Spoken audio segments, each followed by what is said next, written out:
your hosts, Jerry Balarosa Tennell and Jeremy Tennell. Streaming to you recorded from Seattle, Washington.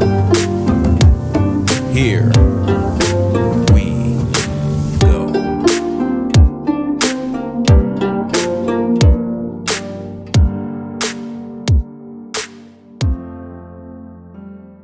Good morning, everyone, and welcome to another episode of the Plowline podcast. I'm your host, Jeremy Tennell, and I'm here today with one of my cohort colleagues from the California Institute of Integral Studies, Nancy Zamierowski. And the two of us are on track to graduate and finish our program here within the next year.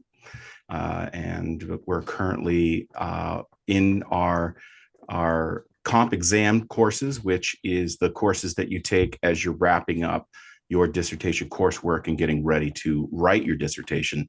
So today I thought Nancy and I would sit down and have a conversation about what it is to be a graduate student, to be a PhD student, and what it is to try and take a fundamental idea that you're trying to bring to culture and to the world, and place it into some sort of operationalized context.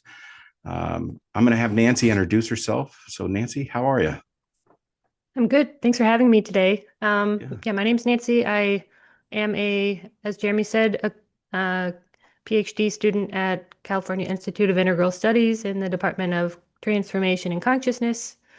My work bridges system sensing, embodiment, and collaborative inquiry, really looking at how teams using their embodied ways of knowing can support better collaboration, commitment, and coherence. And excited to share more today. Awesome. You know, one of the things that has become really clear as we've moved down this path over the past couple of years is how there's certain people that you end up finding that you gravitate towards because you have a lot of shared interests, you have a lot of shared areas in which you're studying, and you have a lot of shared ideas for application. And you and I are definitely on that parallel track. I really appreciate how you are applying the concepts around systems and complexity theory into practical, everyday use in your consulting practice. Can you describe that just a little bit? Yeah. And thanks. I agree. I feel like there's been a natural kind of rolling, kind of emerging conversation between us, and I always learn so much from our conversations. And yeah, me too. In terms of, and it's interesting, I think there's lots of ways to look at something, including, these terms that we talk about: complexity theory, systems. And it's a good background and framework for my work, although I don't talk about it too much. So it's nice to have a platform to actually share more of the kind of inner workings and bring up our analyzer and our brains to really get in the nitty-gritty of this work. A lot of my work simply just helps integrate what we may have lost over the, centuries, in a sense of being really connected to our bodies and our ways of knowing. So the inquiry is like, what happens when we re-include the things that are innate to us back into, strategy, decision-making, futures, thinking, what's the quality of information that we can have, when making that decision. So in a sense, we're really widening the channels of perception and widening the types of data that we can have access to, in a sense. A good metaphor is like, I'm a visual designer too by trade, and you're always looking at pixels and pixel image. You want something to look really crisp and sharp. And so if you think about those images that look really good, they have a really high, DPI or pixel range. So that's sort of what we're doing when we're looking at problems, is we're trying to increase the types of information that we have access to so that we can make better decisions. Yeah, I think that's really the key to the application of systems and complexity within an individual's life or within a team or within a workplace Yeah. is trying to widen the window for for how we view information that's incoming, changing the perception and the way in which we look at problems, and changing that from problems to information, and trying to lean more into how things are emergent, whether we want to acknowledge it or not, rather than always leaning into outcome, Yeah. which can be a trap. Yeah. Maybe can you share with the audience your view of complexity theory? I realized I didn't quite answer that, and maybe we can riff on that a little bit. Yeah, well, I'll start with systems theory. I think I have a better grasp on that definition. And so, in its most basic sense, a system is either a network or a group of parts that work together in order to create a whole as far as an outcome is concerned, or just work as a whole in the way they operate. That's a very basic way of looking at it. And the reason why that definition exists is because these ideas kind of germinate and come out of the 1930s, 40s, and 50s as cybernetics and computer science theory begin to emerge, and the linear approaches that our culture takes to operations and to problem solving weren't quite working out when it came to how we were plugging in algorithms and we were getting unexpected results. And so by the time you reach the 1970s, you have Donella Meadows, who I know you've studied, and she's a part of your dissertation work, who begins to kind of formulate that into more of a cohesive framework for operations as an organization. And then that folds into Peter Sinji and Fritjof Capra, who wrote books about organizational individual engagement with systems. And I really think, based off of our conversations, that that what you and I and others are doing at this point in history, at the emergence of AI and living in this digitally informed world, I think that we are adding to this emergent theoretical framework, this philosophical paradigm for how to observe the world in the midst of complex and complex at times. Yeah, great. Thanks for that overview and dive, especially in bringing up some of the scholars that we love. Donella Meadows has a really beautiful quote. It's sort of like it speaks to system sensing or system thinking as kind of a rational tool to look at systems. So in a sense, it's like, what does she say? Something like about being a box, heaven forbid we need to open up the lid. The sense of like, we're actually just making models here. Yeah. And that's sort of a bridge to my work with system sensing, which is like, well, what happens if we can actually go a little bit deeper and go back, we can open the lid and look at, how systems are interacting and inform each other in that present moment, knowing that things Mm-hmm. will change in the next moment. But bringing that sense, the body as a instrument of perception is incredibly precise, especially when you work with it in a collective.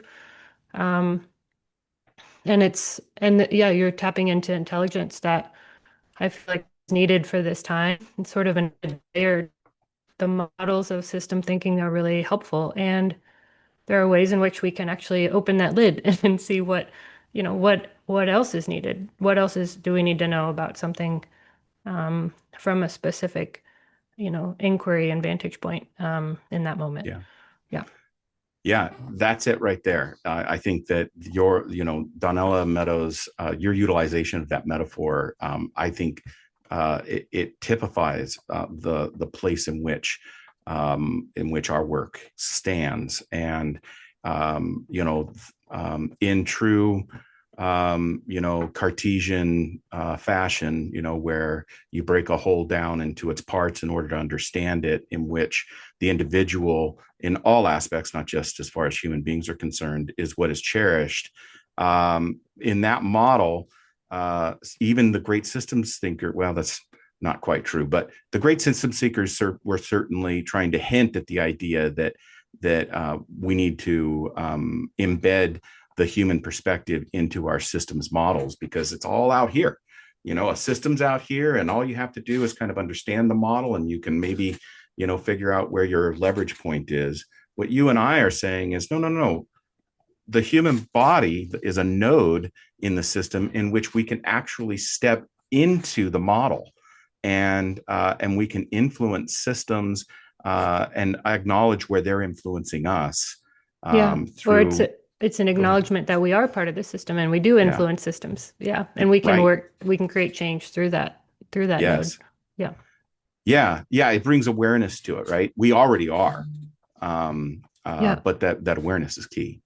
And I love this, I love your work and your inquiry in this. Do you want to share with the audience a little bit more about the way in which you're bringing a systems complexity lens to your inquiry? Yeah. Thanks for asking that. I'm currently working under an inquiry question that asks, how do personal practices of coherence, such as self-reflection, self-awareness, self-regulation, and ongoing self-inquiry, influence the systems around us at a multiscalar model, which is in its essence holographic and fractal.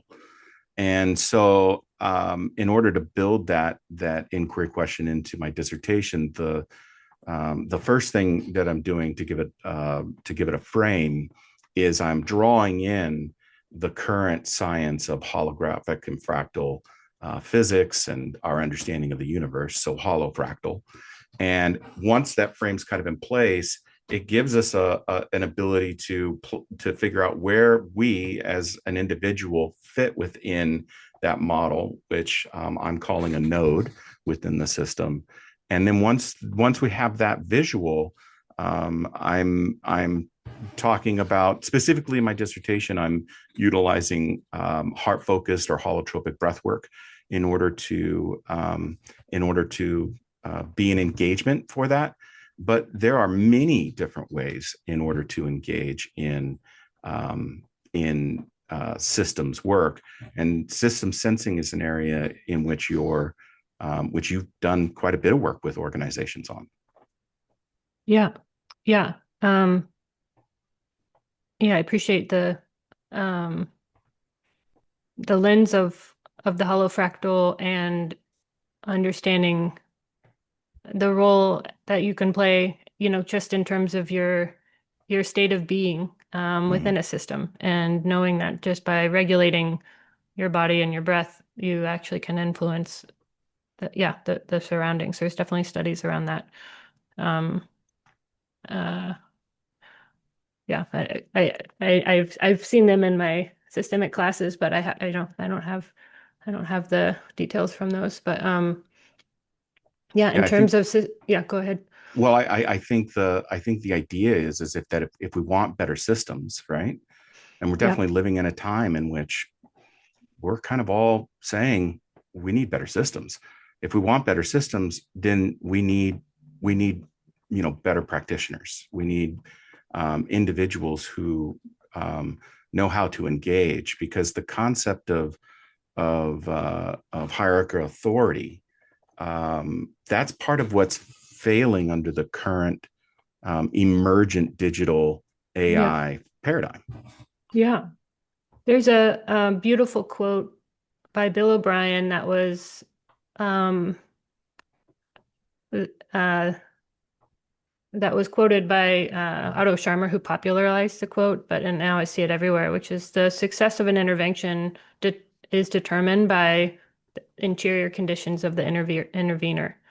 I don't Oof. know if that's exactly, but that's kind of the gist of it, which is knowing that uh, my guess is that we're all frequency in a sense, right? And so by attuning ours, we can actually influence the system. So I'm excited for your research and excited for what emerges in that.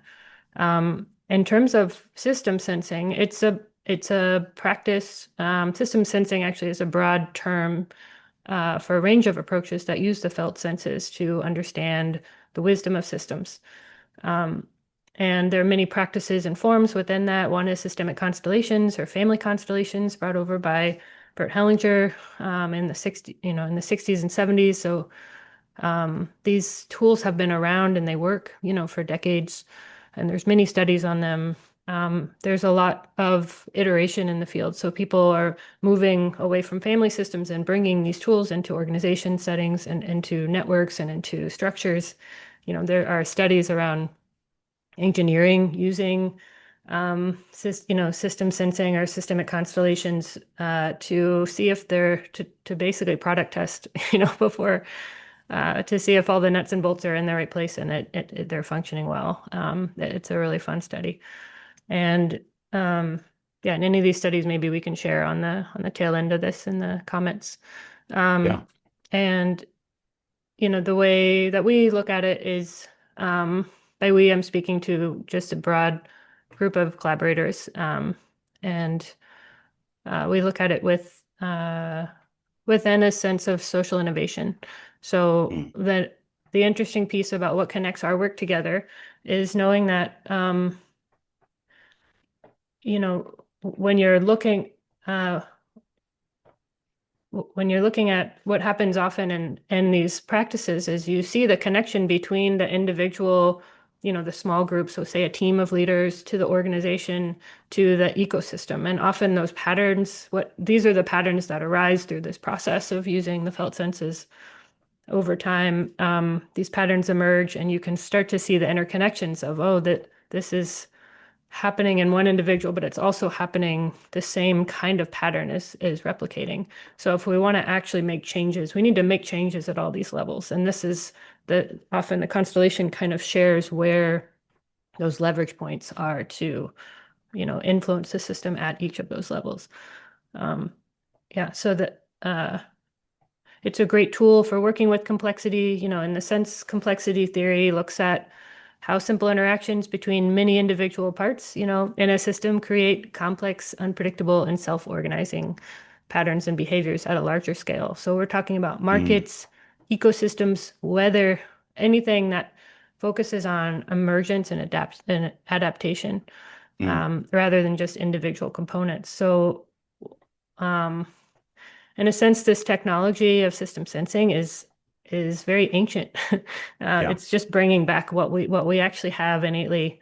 And a lot of these, spaces of practice and work are more kind of like our collective, gym for working on these ways of knowing so that they can expand. Yeah. Yeah. I think one of the things that, with what you're saying there that stands out for me is there's an element to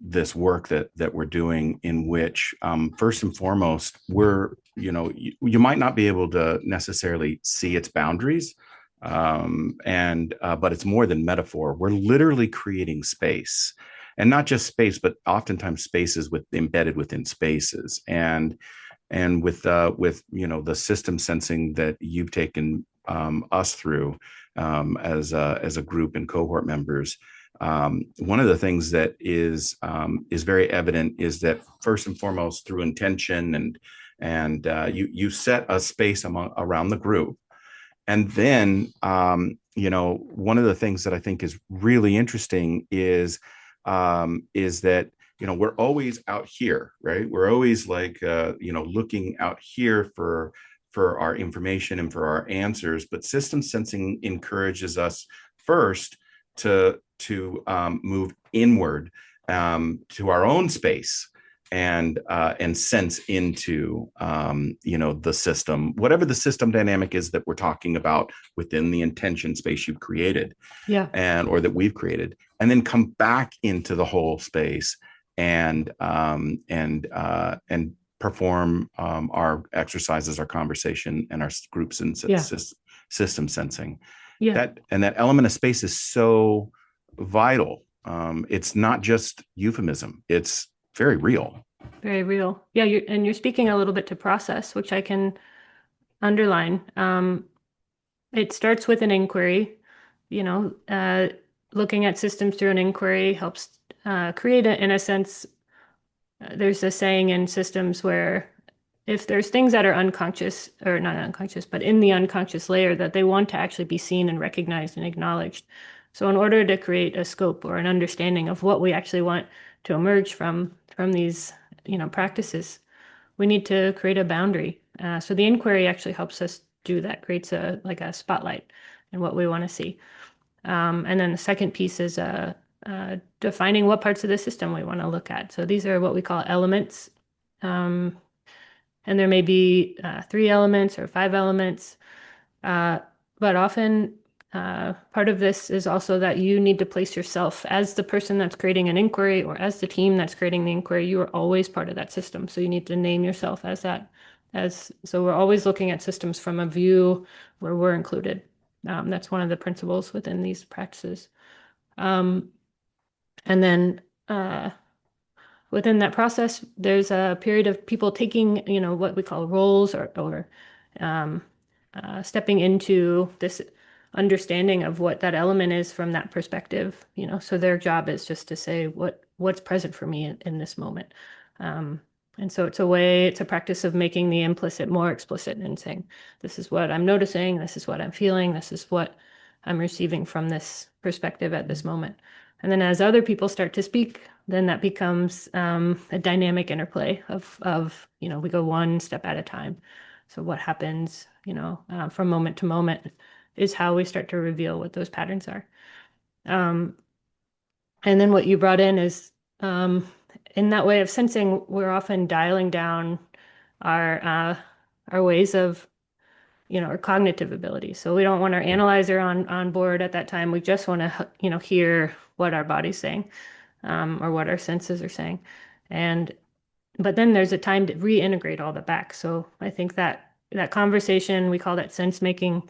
We're bringing back all this information to say, like, how do we make sense of it? So all the brain, analyzer comes back and the rational mind. And then we're also saying, well, what are the things that we've seen today? And that's a really important step that then kind of makes this, that's where the marmalade's made in a sense, right?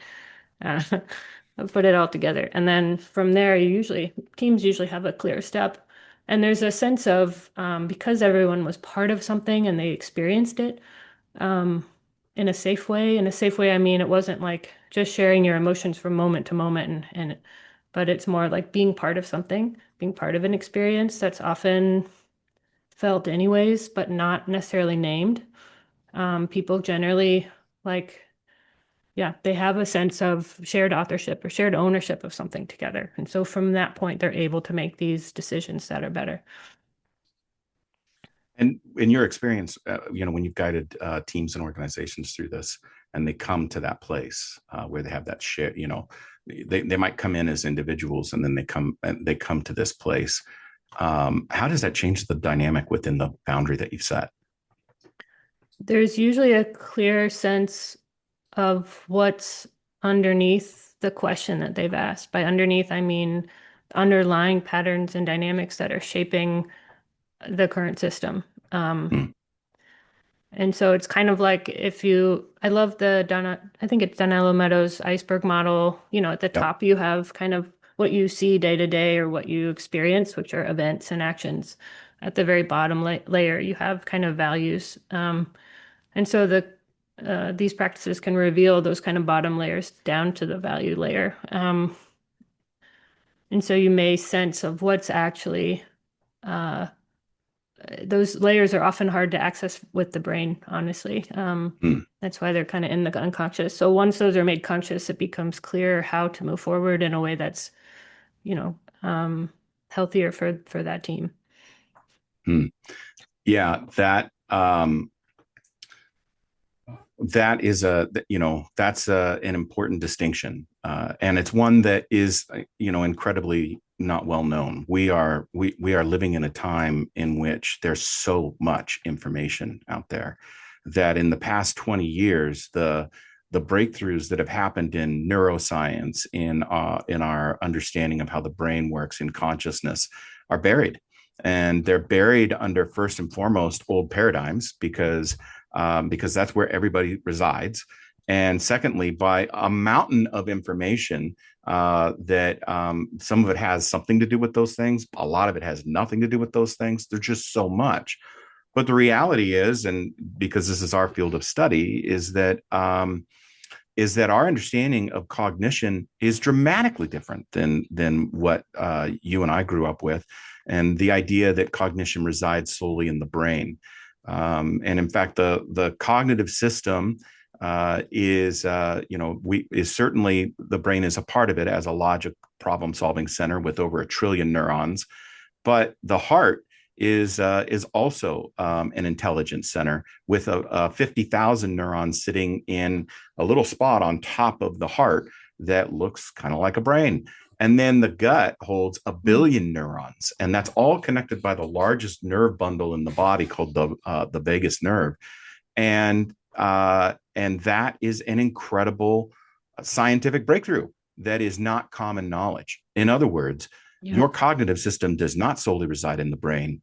It is your body, and it is these cognitive centers within your body. And when we enter these spaces, and through the works that you and I provide and do within organizations, we're teaching leaders, team members, individuals how to access that.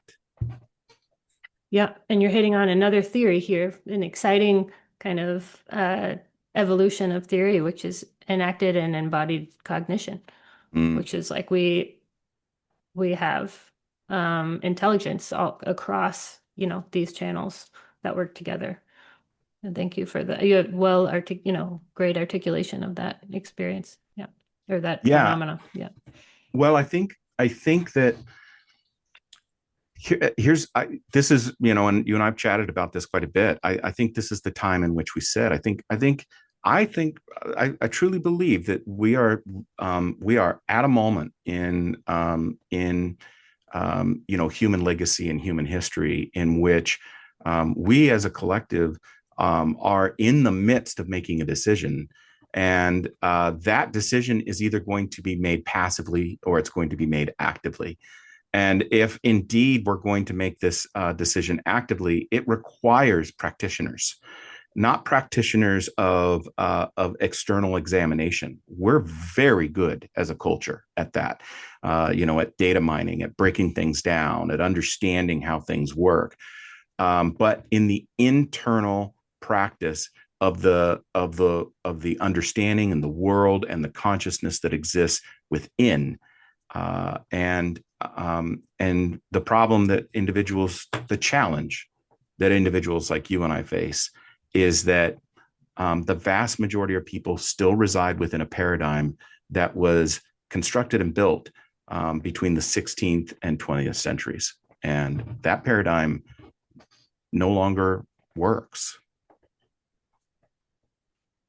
Well said.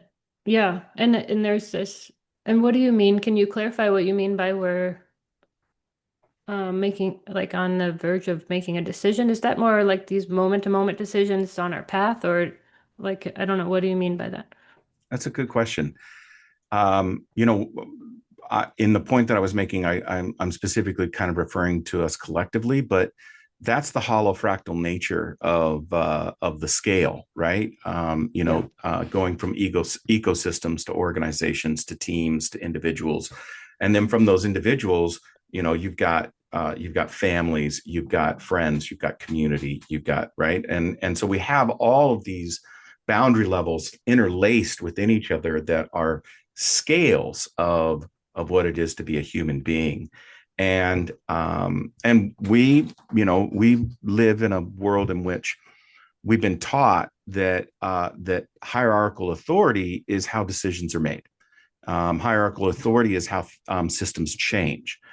But as a systems practitioner and theorist, once you kind of understand how a system actually works, that's not true. The systems can be altered or adjusted through policy, procedure, presidents, but it's still the same system. And so systems transformation really does take place when those that embody the system, the individuals within the system, change and transform. And if the change and transform is one of coming to a understanding of what we are as human beings and as embedded beings within the broader system and how we influence it, then we're going to have to start learning how to engage these tools. Great. Yeah. Yeah, I agree with that. I come from a lens of like a pragmatic optimist, in that, well, what's been helpful for me is understanding principles of systems. So there's a principle that says, the system likes to be in balance. Um, so often what happens is, something will rise up, and then there's a resistance of some sort that will come, a resilience of some sort, and will then um, will then also rise up. So I feel like if you just look at history over time, we're seeing cycles of that. You can actually stretch out and see longer cycles of that. So um, and in the kind of moment we're in, my pragmatic optimist lens goes on and says, as things get, um, as there, as things get intense, um, there's also, if you look for it, there's equal evidence to show the light coming out, or the response, resilience, or people becoming more aware, or people finding new ways to respond. That's actually working, right? And so I'm seeing there in every moment. I'm seeing that trend, and I'm looking for it. Yeah, so it's one way to look at these tragic events, where you can actually look for also the response that comes often after. It may not be immediate, but often in yeah, there's usually something that counterbalances the Yeah. system. Yeah, I think that my wife, and I would probably agree at this point, would probably describe me as a perpetual pessimist when it comes to the, and but um, but one of the things that having people like you and her and so many others around me, is the encouragement of recognizing and noticing that, yes, indeed, there are emergent changes that are happening in the light, um, and and that puts me in a position in which I have to continue to keep reaching for that. Otherwise, why do, that's one of the things my wife would tell me often when I would kind of tell her, like, lay out the problem in a very pragmatic, like, clear format, which would make her feel defeated. Like, why are we even doing this? And so, my response to that was, because there's something beyond. There's something beyond, the problems that we're facing and the problems that may yet to come. And our responsibility and our job is to what is beyond. And I think that it's really important to keep your focus on the light. And I agree with your sentiment that systems are always moving through balance. Always, when it leans one direction, it starts coming the other. When it leans that direction, it starts coming the other. And this is a wonderful moment in our human existence.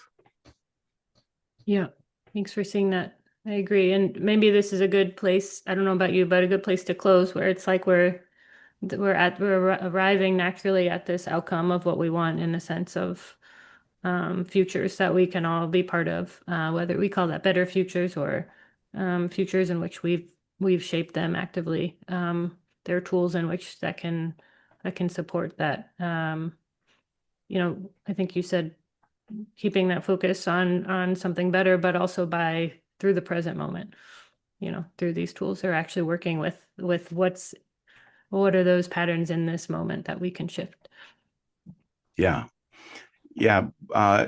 Nancy, why don't you tell the audience how they can find you, your website, and a little bit about your book, which I'll leave a link for in the description. Great, thank you. You can find me on my website, Nancy Zamierowski. It's just my name.com. And there's a group of us that had held a practice space together for 4 years. We put a lot of those experiences into what we call a practice guide for system sensing. And you can, it's called System Sensing. We thought we were going to make a series, although we still may. So this is kind of the first of the series. So we called it Foundations. And it's an exploratory guide of the sensing journey method, which is an individual method, so that you can do these at home. There's all kinds of beautiful cases, 20 cases of really different experiences. And then they have these graphical pictures. So this is moving through a learning edge. These are more artistic representations, but this is kind of you can get a sense of how to construct a system with elements. So those pictures are elements. Let me see. This is, moving through and finding your authority. So we have different elements for future, next steps, resource, role, past loyalties. And then I do a lot of sensing through visuals. This is kind of an artistic rendering of something that I did many years ago. Sensing into voice power belonging was a collective theme that arose at a conversation. So you can get a sense of some of these cases through here. So yeah, find a copy, and you can find that on my website, or it's on Amazon or any kind of local bookstore. You can find it in the if you search for it. Yeah, I bought it as soon as you had mentioned it last year, and I've gone through it. The artwork is incredible. The exercises and the testimonials are awesome. I encourage, if you're interested in the ideas that Nancy and I are discussing, I encourage you to go and pick it up. And this conversation on systems is going to be an ongoing conversation that I'm going to be having at another YouTube channel and another podcast, which is youtube.com at Zoetic and or Zoetic Academy. And I'd love to have you join me there. There's no content as of yet, but starting March 2nd, I'll be hosting a live stream at 5:30 a.m. You don't have to be there. It will be recorded. It's only 15 minutes long. I do encourage you to be there to start your day with some quick breath work. We'll do 10 minutes of dialogue and then 5 minutes of engaging breath work, in which we can foundationally get an understanding of this.